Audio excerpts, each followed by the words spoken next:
चलिए आज एक बहुत ही पुरानी लेकिन कमाल की कहानी पर बात करते हैं। ये कहानी है एक ब्राह्मण, एक बकरे और 3 ठगों की, और ये हमें सिखाती है कि कैसे किसी के सच को भी बड़ी चालाकी से बदला जा सकता है। तो सबसे पहले एक सवाल, क्या ऐसा हो सकता है कि एक झूठ को अगर बार बार बोला जाए तो वो सच लगने लगे? ये सवाल ही इस पूरी कहानी का केंद्र है। तो कहानी शुरू होती है एक ब्राह्मण की यात्रा से। सुनने में तो बड़ा सिंपल सा काम लगता है ना? लेकिन ये सफर उनकी सोच, उनके भरोसे सबको हिलाकर रख देने वाला था। कहानी के हीरो हैं शंभू दयाल, एक ब्राह्मण। वो अपने एक यजमान के घर से लौट रहे हैं और उनके कंधे पर है एक बकरा जो उन्हें भेंट में मिला है। अब रास्ता काफी लंबा है, सुनसान है और वो बस अपनी ही धुन में चले जा रहे हैं। और ठीक इसी सुनसान रास्ते पर एंट्री होती है कहानी के विलन्स की।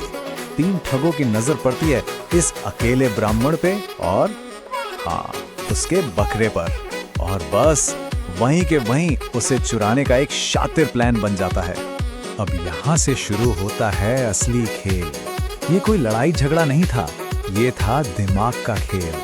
ठगों की पहली चाल थी शंभू दयाल के मन में शक का एक छोटा सा बीज डालना।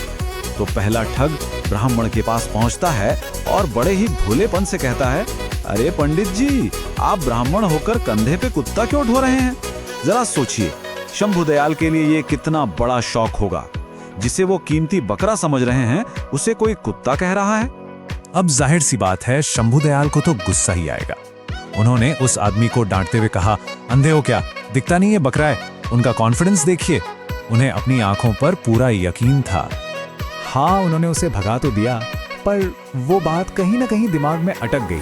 मतलब शक का वो छोटा सा बीज वो अब बोया जा चुका था, भले ही उन्हें इसका पता न चला हो। वो थोड़ा और आगे बढ़े ही थे कि दूसरा ठग सामने आ गया और उसने भी वही बात कही, लेकिन इस बार तरीका थोड़ा अलग था।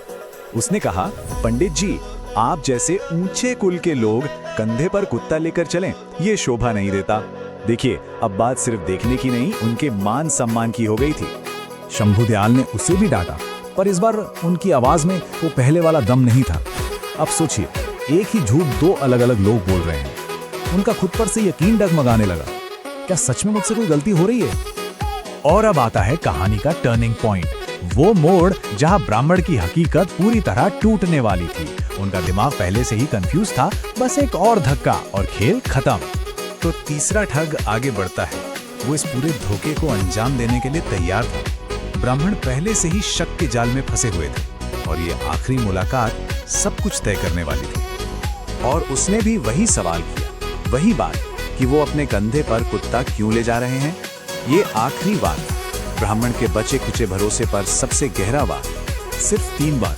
सोचिए, एक सच को झूठ में बदलने के लिए उस झूठ को सिर्फ 3 बार दोहराना पड़ा। सिर्फ 3। ये नंबर इस कहानी का सबसे जरूरी हिस्सा है। और बस हो गया काम।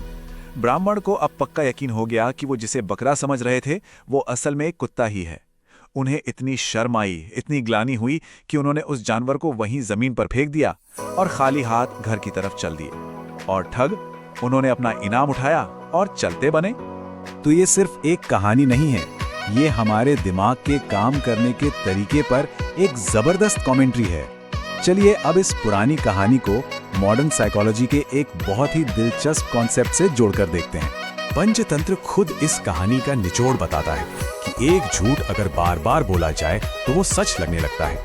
ये हजारों साल पुरानी समझ है जिसे आज साइंस भी मानता है। साइकोलॉजी में इसे कहते हैं इल्यूजरी ट्रूथ इफेक्ट, मतलब भ्रामक सत्य का प्रभाव।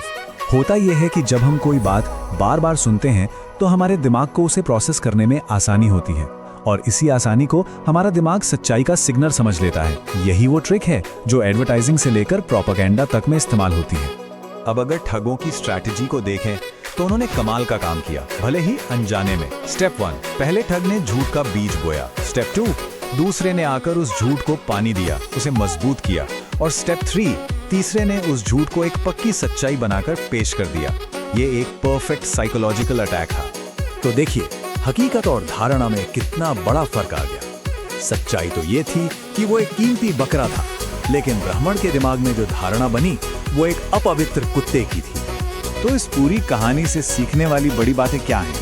पहली कि बार बार दोहराने से हकीकत को भी बदला जा सकता है।